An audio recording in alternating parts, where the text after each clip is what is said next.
Well, Jeff, I got something here of some interest. The computer security website attrition.com says reported global breaches of secure data have tripled in a year. A San Diego group that adds up reports of U.S. data theft says they've quadrupled. Deloitte & Touche surveyed U.S. corporate security execs, and 4 out of 5 said they had a breach in the past year. Byron Acohido is the only Hawaii native to win a Pulitzer Prize, a reporter for USA Today who has kind of made a study of this. Now, let's see, you not only were born but grew up here, and you went to Damien, yeah? Yep. And your newspaper career's been mostly on the mainland? Yes, it has, Howard.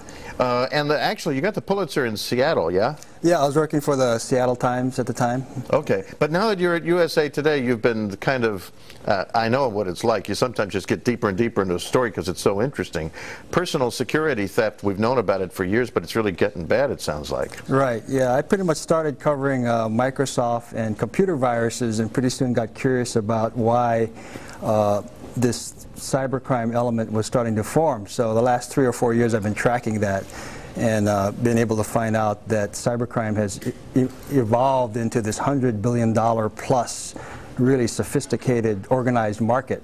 And people really don't know about the nature of this. Actually, we hear less about it today, when in fact that cybercrime market is more sophisticated and targeting more people than ever. Well, when college students were doing this just to be mischievous and kind of make their bones as computer programmers, they would tell the world about it. But now you're saying it's basically crooks. Oh, it's organized crime. You're exactly right. 3 or 4 years ago, it was mostly young hackers doing viruses for bragging rights, and that has steadily evolved. Actually rapidly evolved to where it is today, where today the organized crime groups are targeting websites now, not just email spam and so forth. So it's pretty much become unsafe to go on even popular websites. It could be tainted with these programs that are put in there stealthily to steal your data, and also to steal control of your computer to help them do more spreading of viruses and data stealing tools. So the site might actually be a legitimate site, but it's basically been hijacked the same way a computer can be hijacked. That's exactly right. Ay, ay, ay. Yeah. And tripling or quadrupling, that's a pretty dramatic increase. Do you think it really is going up that much? I think that understates it. I think that's a metric that really those are the thefts that are being reported, the data thefts. So it's really a two-part thing. That part is the crooks are harvesting data in a systematic way, and the other part of the market is that there's another set of crooks that are using the stolen data basically for profit. So they're converting a different way. They're using your stolen credit card number to go online and make purchases, or all the way up to using your social security number to create new accounts and then tap into credit on those new accounts, which is even the worst form.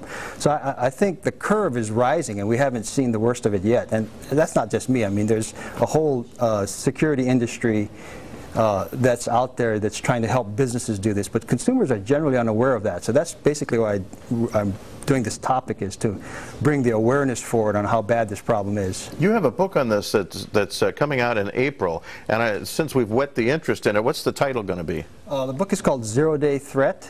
Zero-Day Threat? Yes, and that's a reference to the fact that there's a threat out there that's in the 0 day. Nobody knows about it yet. So we haven't reached day 1 where awareness has blossomed and people can do smart things to take care of themselves. Okay, so now you've all heard the title. Look out for that book. It's coming out in April. Thanks so much for coming on to talk about it. And now we go back to Grace. Hey, thanks a lot, Howard and Byron. It is 6:24, and it's time now to take a look at this morning's headline.